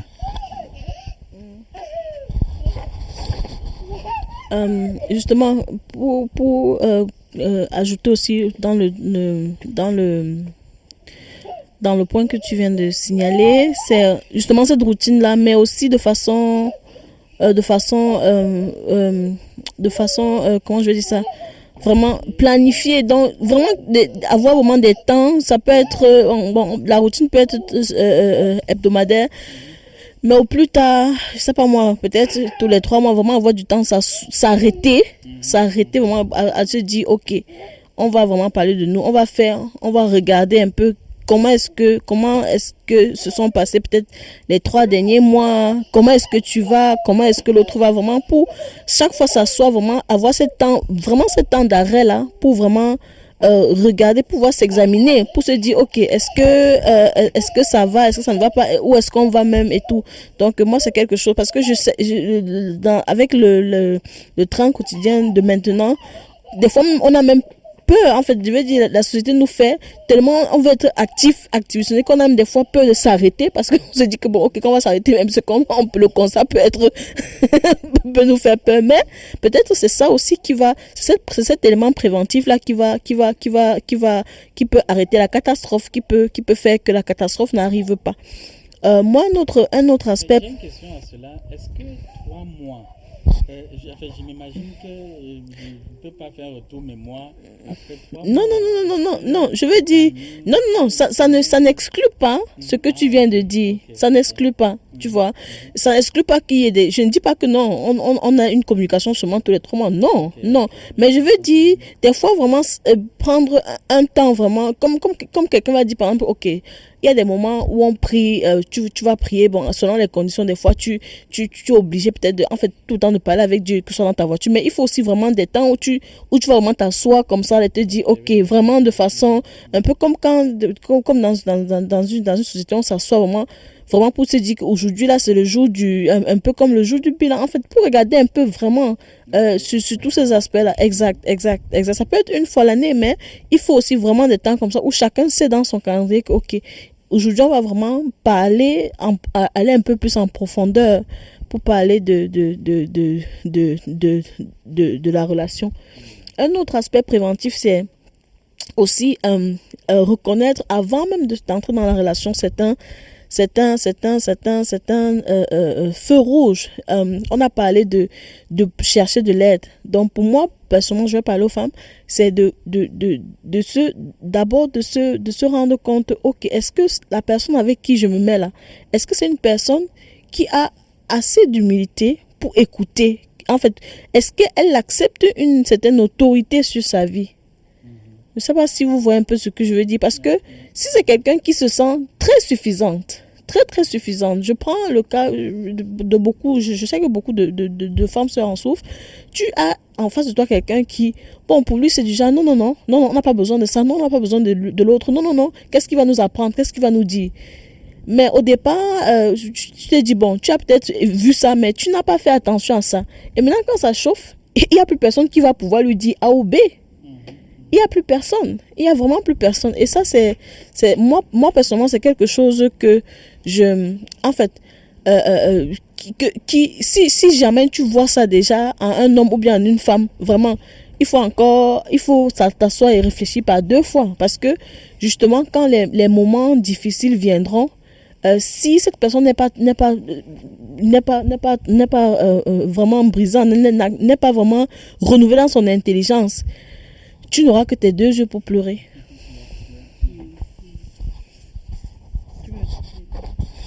Oui, il y a la batterie qui signale déjà là. On va faire une pause, changer de matériel. Mais je voulais faire un petit quiz. Petite question simple, il y a 3 possibilités de réponse. Oui, non, tu vas encore... Ok, d'accord, je reviens, oui. Ok, donne ton avis, puis je précise le quiz et puis on termine là-dessus. Je voulais également dire que je pense que c'est important en termes de prévention de faire aussi des pauses personnelles, c'est-à-dire des breaks personnels. Je me dis, ok, après, je sais pas, quelques mois, en fonction de son timing et tout, je prends le temps, ça peut être une journée, ça peut être 2, 3 jours, quel que soit le nombre de temps, toujours est-il que je me pose et je m'examine. Je me dis, ok, où suis-je? Moi, la femme, moi, l'homme. Où suis-je actuellement dans ma propre vie, dans tous les domaines? sur le plan personnel avec ma femme ou avec mon mari, par rapport à ma place dans ce foyer, par rapport à mon comportement, par rapport à ma relation avec Dieu. Je suis à quel niveau pour voir un peu comment est-ce que je peux, où est-ce que je peux rectifier le tir, hein, par la grâce de Dieu, ou bien où est-ce que je peux davantage m'améliorer. Hein. Ça, c'est des choses, par exemple, qui aident à prévenir un certain nombre de choses. Parce que par là, le Seigneur peut même se révéler à nous. Par là, en faisant une sorte de bilan temporaire ou bien périodique, je peux me rendre compte que il y a tel aspect que j'ai perdu de vue à un moment donné dans ma relation, hein, ou que je n'ai pas, ou que j'ai oublié. Hein. Et là, maintenant, j'essaie de rectifier le tir. L'autre aspect, c'est aussi ce temps je pense, en tant que chrétienne, nous parlons aussi des disciples, ce temps de prière en tant que couple.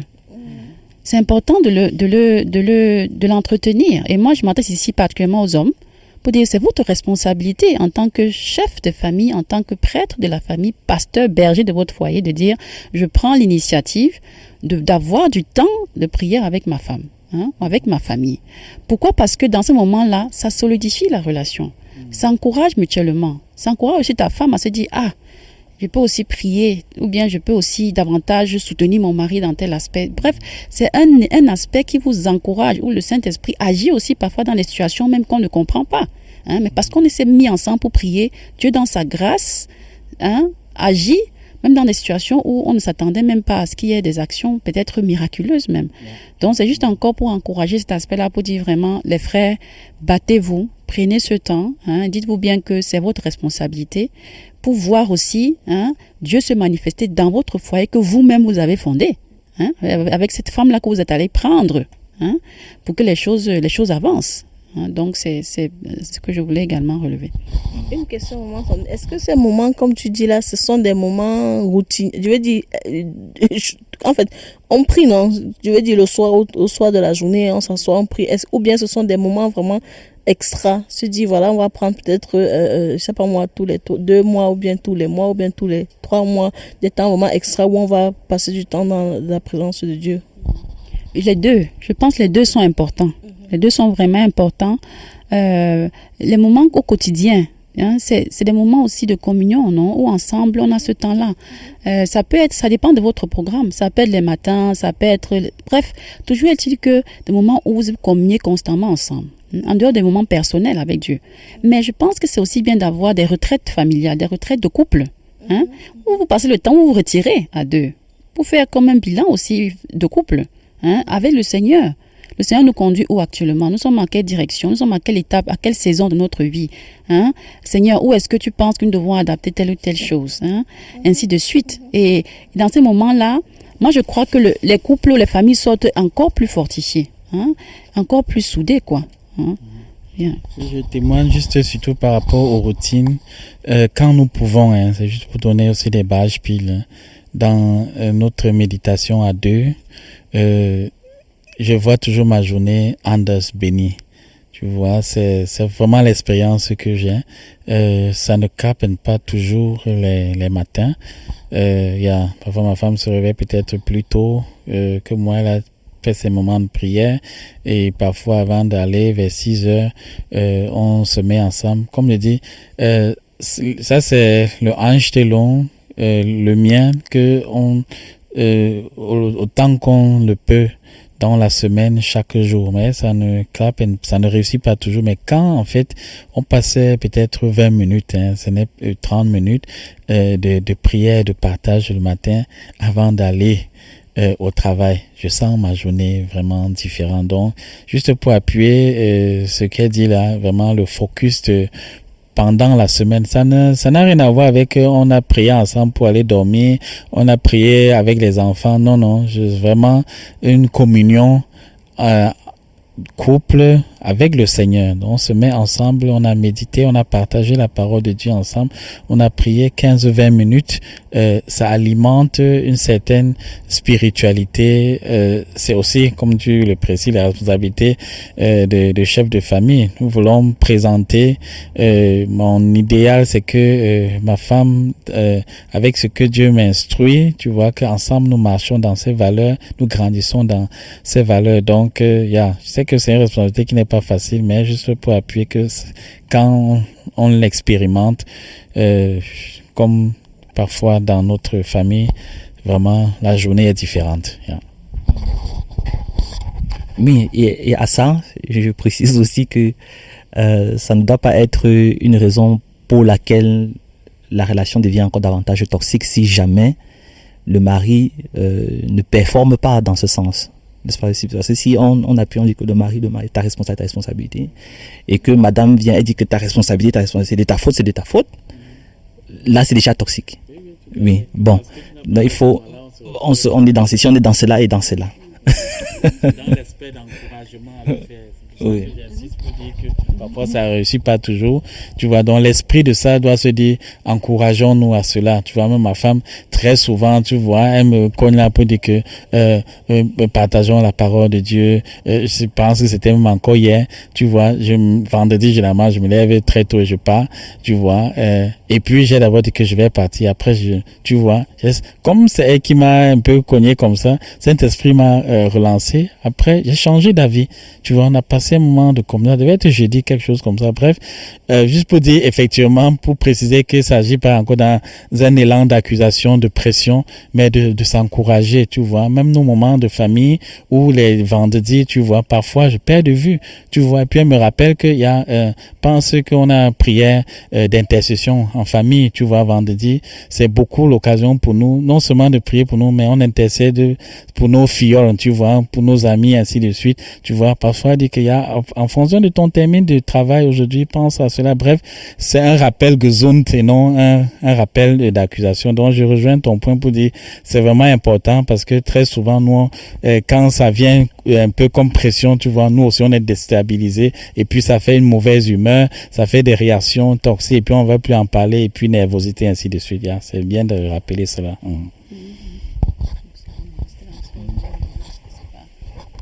Je voulais juste relever qu'en fait, c'est pas, quand je dis les frères, c'est pas pour dire aux sœurs que vraiment, bro, tu as écouté, comme c'est comme ça là, vraiment, tu as écouté ce que la sœur a dit, vraiment là maintenant, bats-toi pas sans faute, c'est pas ce que je voulais dire, hein. C'est aussi important.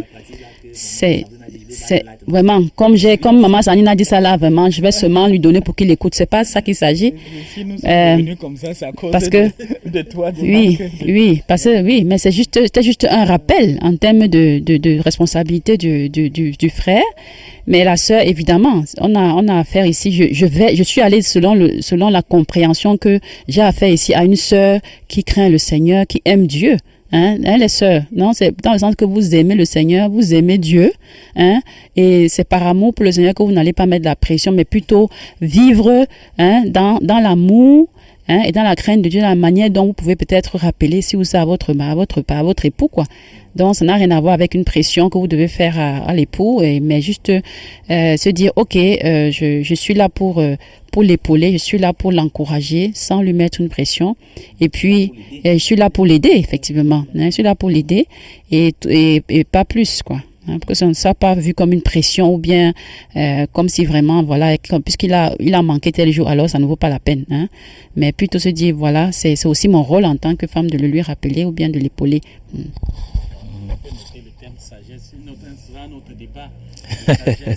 La sagesse dans le couple.